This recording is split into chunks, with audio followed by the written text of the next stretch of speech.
จะนอนอยู่บนไหนขึ้นนะนอนบนเดียวกันย่านดีเนาะบ่ได้เอาดินเผาบ่หอมตัวนี้บ่ได้เผาบ่กำมาเข่าสิว่าสิพุดช้อยเอาเผาบ่เพราะว่าเบาหนาวได้บ่อย่าออกกำลังกาย ออกกำลังกายบ่นี่เพราะว่ามาได้ผู้ใดคนมานี่บ่ได้สุกกินซอยกันคนละรอบ2รอบก็เต็มแล้วบ่มีเนาะแม่นบ่ได้มีพูดมีตอนนะ เงาแล้วน้องจะพามันมีประสานกับบ่อยู่จนได้บ่อยู่จนไหนบ่อยู่แล้วบายดีเอ้ยล่ะเฮ็ดคือวัยรุ่นแท้เอ้านี่มันหนาวเนาะประตูลงทีวีบ่อะไรจะบ่ชื่อบ่บ่ชื่อแล้วใส่แบ็คใส่แว่นตาแล้วอ๋อต้องใส่ไม้มึงดูหาใส่ไม้มึงดูใส่มึงดูหาโอ้โถ่โนคุณไปยังน่ะมึงดูไปยังน่ะมาเตรียกช่างแบงค์นะผมงัวบ่งัวเขามาจอดเบิ่งร้านอีก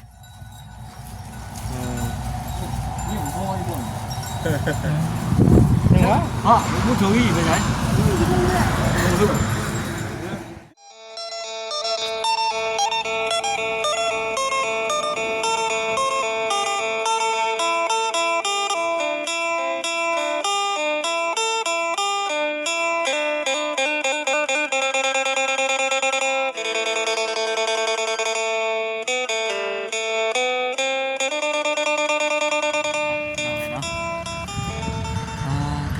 ขาดมามันหนาวพี่น้องอัดหน้าอัดตาในว่าฉันพี่น้องแล้วก็เลยกันมีแต่อากาศทักสบายดีเด้อพี่น้องเด้อน้องทักสบายดี FC กันเบิดสุขคนพี่น้องเลยพบพ่อพบเจอกันอีกคือเก่ามื้อนี้นะคือเก่าพี่น้องเนาะแวะเวียนขึ้นมาทางกันบ้านน้องบุญทวีแล้วก็บ้านน้องสายฟ้าเยี่ยมยามถามไทยเบิ่งพี่น้องเนาะก็เรียกว่ากันเด้อพี่น้องเด้อขึ้นมาก็คือบ่ได้มีการช่วยเหลืออย่างว่าฉันจะทาง FC เพิ่นว่าในนี้นะก็คือว่าพี่น้องเนาะการทางเฮาเองก็ขึ้นมาอัปเดตเบิ่งเห็นทางผู้หลักผู้ใหญ่เพิ่นสดซอยเข้ามาหลายๆอย่างนี่ก็ดีมุกดีใจนำอันนี้ก็อัปเดตเบิ่งเรื่อยๆนะพี่น้องเนาะไปอันไหนก็มีแต่ว่าติดตามเบิ่งนำกันนี่คือสมอยสมีแท้สายฟ้าแต่เก่าขึ้นเล่นครับตอนฮับรถมันนี่ศึกษายันบ่อยู่จ้ะฮะบ่เห็นว่าบ่สลีเอ้าโอ้ผู้เดียวดิสบายดีคิดว่ามีพายุว่าสิอุ้มเพื่อนไปเลยใครเนี้ยเสียแขนยาวสิใครเนี้ยอุ่นเกือบใช้เกือบใช้เนี่ยกล้าเกือบนะหยิบตะปูได้ฮะสร้างไปใช่มือเฮือนละเป็นประเทศว่ามือนี่นั่งอยู่นอกพี่ก็ได้มันจังมีขวดมันก็บอกยาอีกได้นี่กะเป็นอย่างนั้นเบิ้งนั่งน้ำจะพากันตั้งที่ใส่เม็ดมือมันลมเลยสบายดีด้วยพี่น้องเด้อมันลมเมื่อยังเลยเดี๋ยวนี้นะคอยหนาวคอยลมพี่น้องเลยเนาะนั่งโอ้ลมกันขนาดมาแล้วเนาะพิงเด็ดเนาะมันหนาวเลยหนาวพี่น้องเลยเนาะจะมือแล้วจะไปหามือเลยคือว่าหามือนี่ไปใช่ถามรู้ว่าคืนหยุดน้ำนะเสียต่างแดดไว้มาได้ช่วยบายจะน้อยจังอาบมันจังอุ่นๆจะน้องบุตรทีวีใช่ไหมเพื่อนคุณบอกคืนนี้จะนอนอยู่บนไหนขึ้นนะนอนบนเดียวกันย่านดีเนาะบ่ได้เอาดินเผาบ่หอมตัวนี้บ่ได้เผาบ่กำมาเข่าสิว่าสิพุดช้อย เอาข่าวว่าเพราะว่าเบาหนาวได้ว่าอย่าออกกำลังกาย ออกกำลังกายบ่ แม่ เพราะว่ามาในผู้ใดคนมานี่ก็ได้สุกกินซอยกันคนละรอบ2 รอบก็เต็มเลย บ่มีพูดเนี่ยเนาะ แม่นบ่ได้มีพูดมีตอนนะ เงาแล้วน้องเสื้อผ้ามันมีประสานกับบ่อยู่ จันได้บันอยู่ หึ จันไหนบันอยู่แล้ว อืม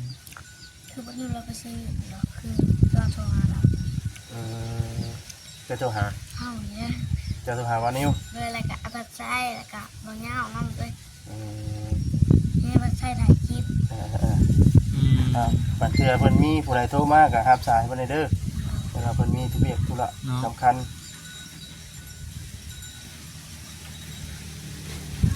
ไปโทรไปหาเพิ่นโทรไปดินแล้วดิ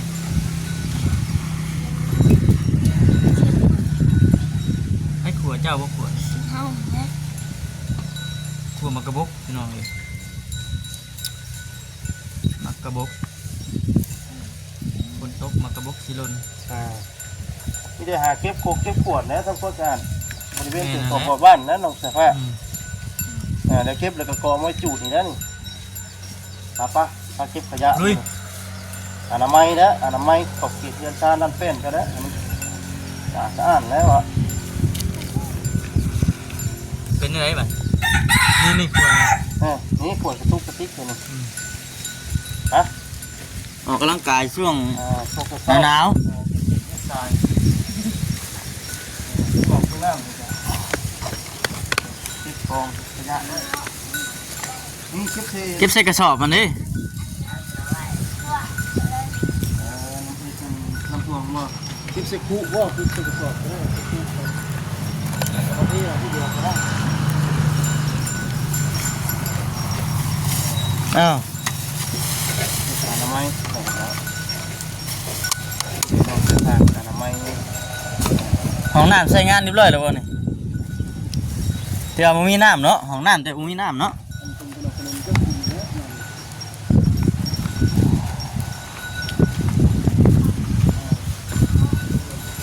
เรียบร้อยแล้วพี่น้องเนาะนี่ห้องอาบเพิ่นน่ะห้องอาบเพิ่นคือสิประมาณนี้แต่ว่ายังได้อิ่วน้ำอยู่พี่น้องเนาะอิ่วน้ำมาใส่ลำบากตัวนี้เลยอันนี้ห้องได้มีน้ำแล้วจ้ะใช้งานแล้ว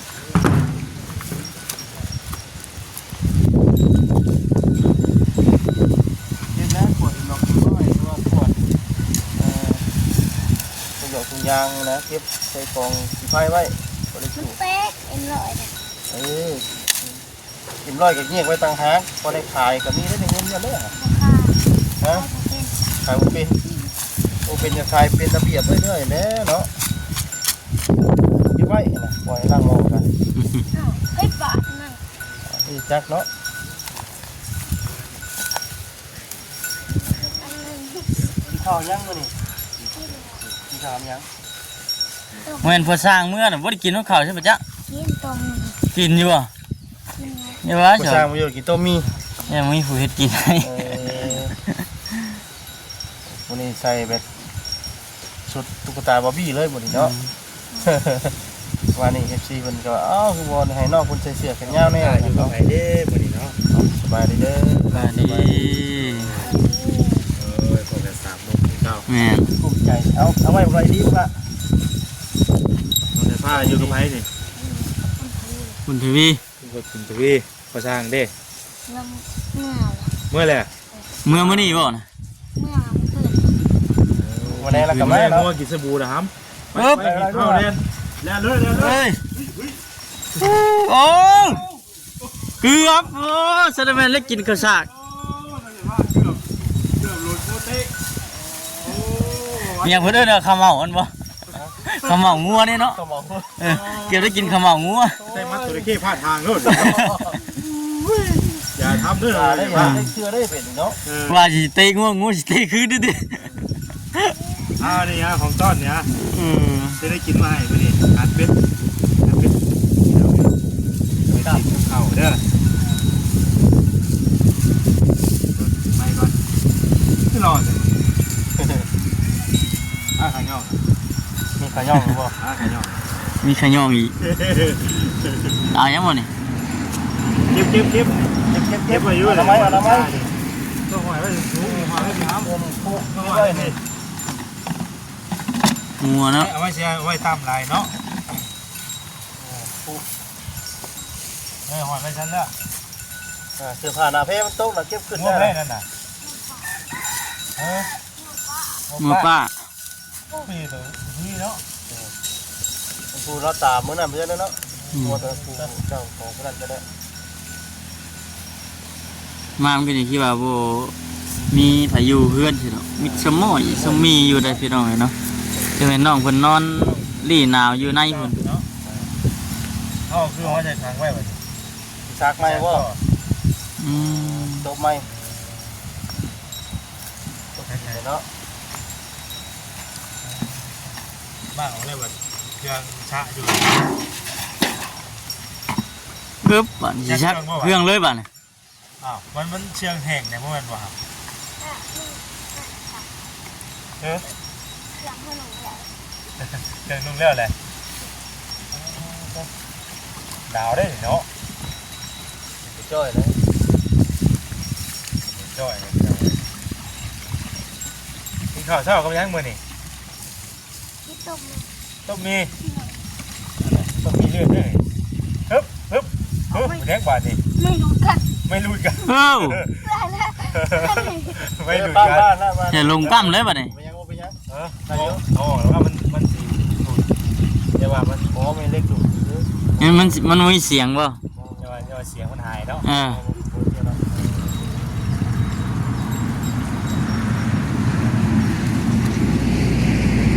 เรียบร้อย เกิดมาบ่เลยโอ้ โอ้เบิ่งวิธีน้องใส่ผ้าซักเครื่องกัน แรกใส่แฟบไปก่อนโอ้ โอ้บดเลย ใส่น้อยทีละน้อยเอาไว้ไม่เข้าละเดี๋ยวมันเฮียมันสิขอบเฮียนะ แต่กระซ้ำนะวะแต่กระซ้ำเสียงต่ำยันไม่ตกน้ำนี่ ถ้าเสพว่าเนี่ย นี่ก็เซไว้สิ เป็ดเอาไว้ดีแล้วชวนแมวเอาไปได้หามบางทีฮะ โอ้ยคือก้อนเดียว เพื่อนเจ้าเสียไปเลยนี่ เก็บไว้กระตุกอย่างสไลด์นะมึงล่ะเบิ้ลนะบ่น่ะ ใช่ นี่สไลด์น่ะเบิ้ลนะบ่ นั่ง เก็บไว้ดีมันเปลงมันกับเก็บไว้ดีมึงล่ะ ที่ยันซานะ เจ้าเป็นเพื่อนใส่บาตรแล้วเนาะ ไปนะ เมียน เฮ้ย เมียนมันติดเลย ไปนะ เมียน รองเท้า กระเทาขึ้นที่ขึ้นเถอะ สบายดีวะ บายดี เอ้ยล่ะ เอ็ดคือวัยรุ่นเด้ เนี่ยนี่มันหนาวเนาะ ประตูมึงทีวีป่ะอะไรจะมาจื้อ จะมาจื้อบ่จื้อแล้ว ใส่แบ็คใส่แว่นตาเราโอ้ก็ลองใส่ไม้มึงดูหะใส่ไม้มึงดูใส่มึงดูหะ โอ้เจ้า ทุกโน คุณ ไปยังไงมึงดูไปยังไง มาเตวียกช่องแบงค์นะผม มึงงัวป่ะ โบมาจอบเบิ่งร้านอีก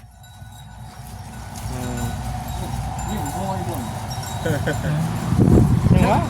มุชวีไปไหนเฮ้ยเดี๋ยวนี้บนชุดแล้วบ้าน มีบทสวดแล้วแนบไปไก่คิดว่าผู้ใดได้พี่น้อง มึงดูว่ามึงดู บ่จื้อแล้ว ฮะเอาแหละมึง โอ้โหเวลาเลือดมัน ถ้าบริมาบริมาตื่นก่อนจ้ะนี่แน่นพร้อมดูเจ้าดูเจ้าเป็นบริมาเด็ดน้ำหมดเลยเป็นยัง แม่ชอบตี มันมาสองเดือนป่ะเป็นเรื่องยังไงคุณ แม่กับไพ่ ฮะ ไพ่กับไพ่ ไปขายกับไพ่คือเก่าแล้วตะกี้เราก็ไปหาเราขายกับไพ่เด้ ขายกระไพ ไพ่แซกเท่านั้น ว่าแล้ว เอ้าเราเห็นแต่ใดมาแล้วอ่ะ เราขายกระไพ เรา ดิ ขายกับไพ่ ช่างว่าพี่น้องหรือว่าเขา